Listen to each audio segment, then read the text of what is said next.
Assalamualaikum warahmatullahi wabarakatuh. Kami dari kelompok 3, yaitu kelompok kepemimpinan Pak Putin, akan menjelaskan dan mempresentasikan tentang kepemimpinan dari Pak Putin.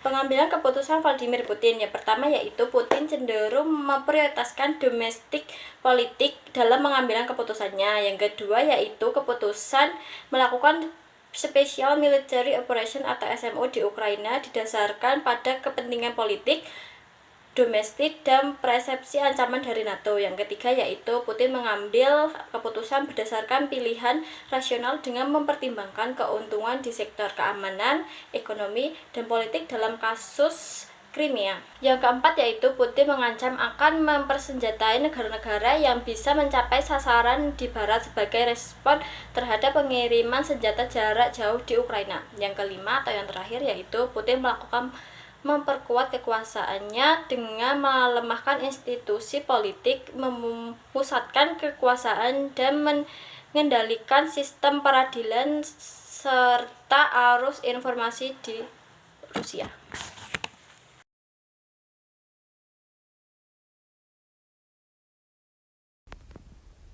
Pengambilan resiko oleh Vladimir Putin. Selama masa jabatannya, Vladimir Putin telah mengambil resiko besar termasuk invasi Ukraina 2022 yang berdampak luas dengan sanksi internasional, isolasi dari negara barat, dan korban jiwa di Rusia.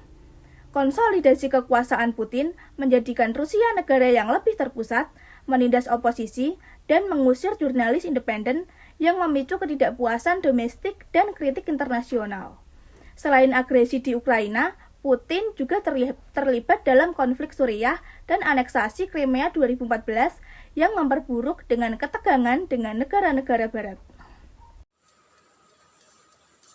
Perubahan konstitusi pada 2020 telah mengubah konstitusi Rusia yang memungkinkan ketidakpuasan publik dan tuduhan otoritarianisme. Penanganan oposisi, penangkapan dan pemenjaraan tokoh oposisi seperti Alexei Navalny telah meningkatkan kritik internasional terhadap pemerintahan Putin. Lalu juga kebijakan ekonomi yang Putin fokuskan pada sektor militer dan pertahanan telah menghabiskan sumber daya dari proyek-proyek domestik penting seperti pendidikan dan pengentasan kemiskinan. Meskipun mengambil resiko-resiko ini, Putin tetap mempertahankan kekuasaannya selama lebih dari 2 dekade. Hal ini menunjukkan kemampuannya dalam mengelola tantangan internal dan juga eksternal.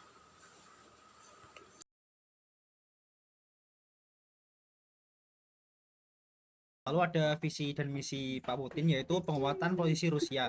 Ini berarti bahwa Putin berusaha untuk memperkuat keberadaannya di dunia internasional, baik dari segi politik, ekonomi, maupun militer. Penguatan ini bisa berkaitan dengan pengaruh Rusia di berbagai kawasan atau dalam hubungan internasional, termasuk dalam kekuatan geopolitik. Lalu dalam penekanan pada stabilitas politik, Putin ingin menjaga kestabilan internalnya agar negara tersebut tetap terorganisir dengan baik dan tidak menghadapi gangguan besar, baik dari dalam seperti konflik sosial, pemberontakan atau ketidakpuasan politik, maupun dari luar seperti ancaman dari negara-negara lain atau aliansi internasional.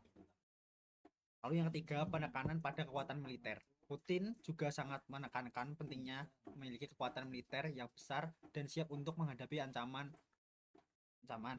Kekuatan militer ini bisa menjadi alat untuk mempertahankan negara dari ancaman eksternal atau internal, serta untuk memperkuat posisi Rusia dalam diplomasi internasional, termasuk dalam kebijakan luar negeri dan aliansi global.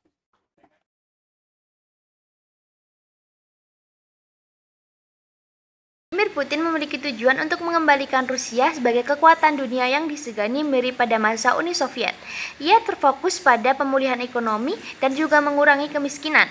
Putin juga mengutamakan modernisasi militer untuk menjadikan Rusia sebagai kekuatan global terbuka. Gaya kepemimpinan Vladimir Putin adalah otoriter dengan fokus pada stabilitas politik dan nilai-nilai nasional. Di kancah internasional, ia berupaya meningkatkan pengaruh Rusia melalui kebijakan luar negeri yang independen dan kerjasama militer terutama pada perdagangan senjata. Tujuannya adalah menjadikan Rusia agar lebih kuat, stabil, dan juga dihormati oleh dunia. Sekian yang dapat kelompok kami sampaikan. Apabila ada salah kata maupun ucapan, mohon dimaafkan. Assalamualaikum warahmatullahi wabarakatuh.